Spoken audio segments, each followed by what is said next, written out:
This video is intended for the adult collector and teens with money.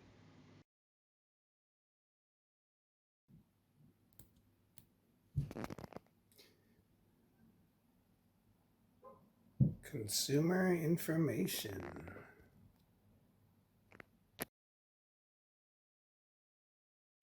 Personal history? Huh? I have no attachment to the Autobot Ark, known mostly as that yellow background or orange. It depends on what color you like, but I think it's more yellow than orange. All it is a crashed ship. Teletron is just a yelly computer voiced by Casey Kasem. Teletran 2 was a nobody. I just remember his files. And I never knew of Mainframe until IDW's More Than Meets the Eye comics. And even then, he was just a pilot of the Lost Light. So she's a blank slate that I love. She looks like Bert, but I want to change that. She's also the first Titan to get turned into a decent ship. The top part of the robot mode makes me think of the aliens from the Fifth Element. You know, the ones that waddle like this. The swivel neck kind of sucks, mainly because of these things on the side of the neck. If these were fixed and only the head and the neck would move, it'd look way better. But as it is, when you do this, it breaks the whole thing. It also sucks that you don't get any up and down look from the robot mode because, again, it's a stupid swivel. But I guess looking at the box part under here, here's where mainframe goes. So they probably couldn't make a more complicated joint for the neck. One thing you have to be careful with is with the Ark's shoulders. A YouTuber, Bato Prime, he grinded his to a pulp just by transforming him. He said it was the right shoulder, so I think it's this one. The ratchets are really tight everywhere.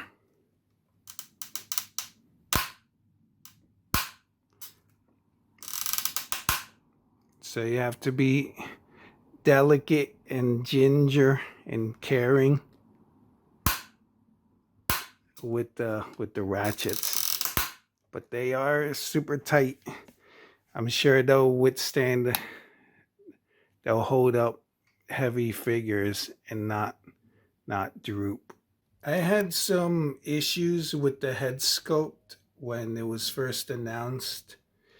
The design reminds me of Bert from Sesame Street, but I have seen a couple of customs that make the head look better. There's a customizer called Lek, L-E-K. He did a great custom of the Ark. And one of the things that he did was that he painted these eyebrows, and this he painted them orange and the face silver. Due to the transformation, the back of the arms and the legs are covered well. It's a little bit hollow, but I'd rather have these gray panels than having a big old empty space. The chest opens. It opens well for some mommy sound wave action, so you can put mainframe in there. And as I was talking about the neck, there's not a lot of space to work with, so I won't blame the designers too much about the head being on a swivel. But as you can see, the chest opens up. You do have to separate the arms a little bit so that this can flap out. The hands are articulated, All the fingers are connected as one, which is kind of a shame. And you got the thumb, the thumb that just swivels in and out. She does have ankle tilts, but not a lot. As you can see, the legs come in and out. I do find it amazing that since the beginning of Siege, almost every robot has ankle tilts. There is a problem though with the ramp popping out, but once you just like click it in, shouldn't be a problem. Can she do the pose? Yes, queen, she can. She's offering you some golden popcorn for the upcoming BotBots show. But yes, she has all the articulation that you need in a giant action figure. Please consider engaging with this video, aka like, comment, subscribe. Thank you. I will admit, I guess with everybody else, it does look cool like this. It's kind of weird. I'm guessing everyone in the ship, they're facing the sky, but I guess it's like sleeping, lying down. It's more comfortable. It does save space, but I always have a fear of knocking it down if I shake my table too much. The backside of the Ark is the most iconic piece of the ship. It's even featured in the box art. You can put the blue blast effects that it comes with inside these holes in the engine. The blast effects are blue because they're supposed to be very, very hot. You can deploy the ramp with this button just by bringing it up. If you're truly, truly lucky, the ramp will stay in one piece. There's nowhere to go though. There are some huge gaps here in the side of the Ark because of transformation. Toy Hacks and I have interpreted this as being like some sort of landing bay. Like little transformers can either come out, transform, and fly away, or, come out, transform, and jump off, or come and land in.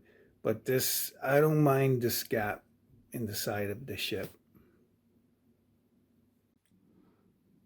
The cannons that she has all over her, they, at first, I guess a lot of people hoped that they would be able to move.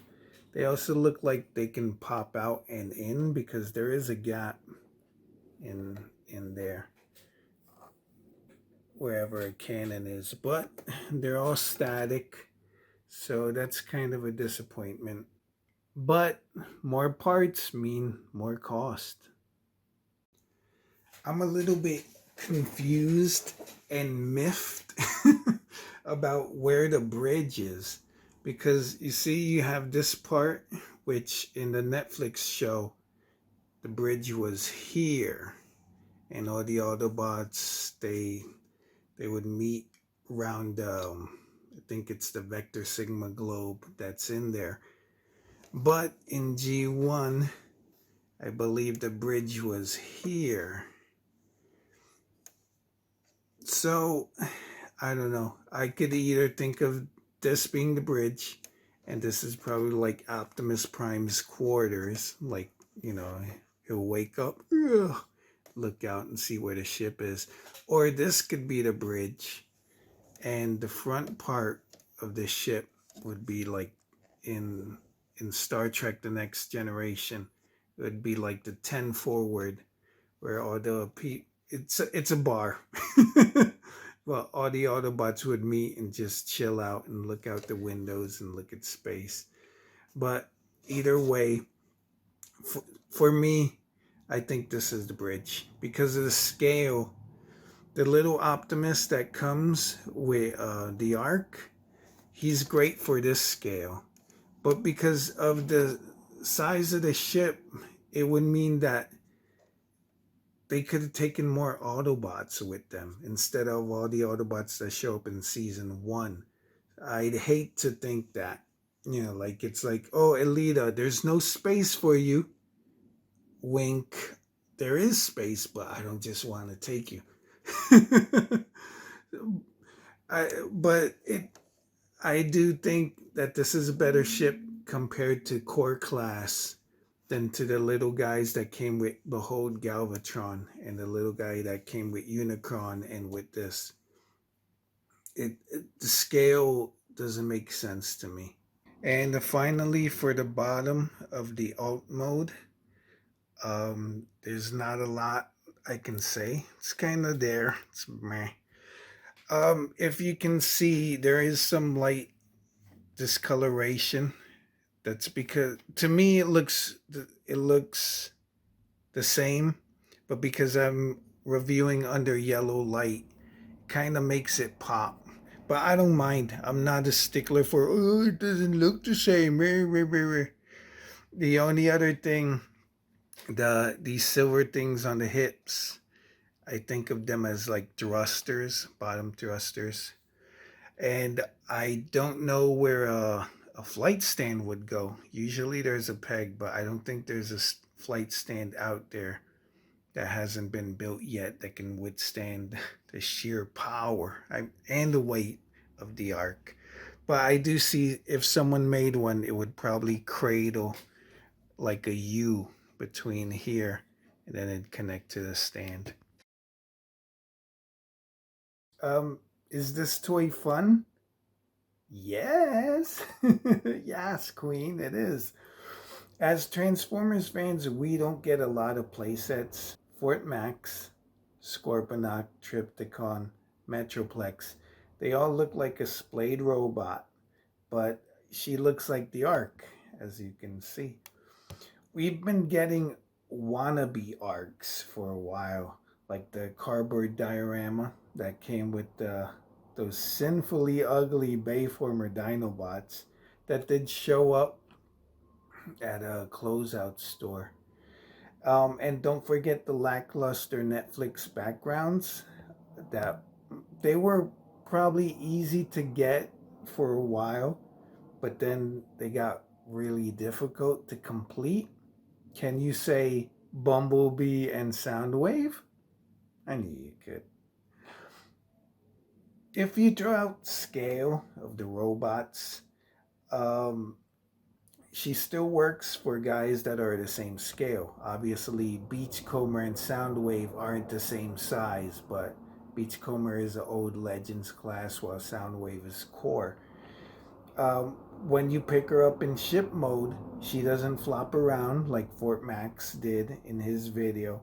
And as the Ark, she looks better than a flying scorpion or whatever the scorpion base mode is. That was kind of dumb. In the rebirth, a city just comes flying and landing. Dummies. The robot mode has ratchets that are tight enough to hold small to medium-sized transformers in her hands. So ratchets are a plus. They are super tight. Hopefully they don't grind themselves to death when you transform them. The price is decent. I believe right now the current price is $159.99 for the Ark. She's gone on sale a lot at many places during the holidays, so I picked up a couple of Arks. Believe it or not, I think I have more than two. But this one that I'm reviewing here is my stress Ark. I'll probably customize her. There's a lot of panel lines that need panel lining, as you can see. And she makes me happy. She's gone back in stock at places like Best Buy. I think she's still in stock at BigBadToyStore.com and Walmart.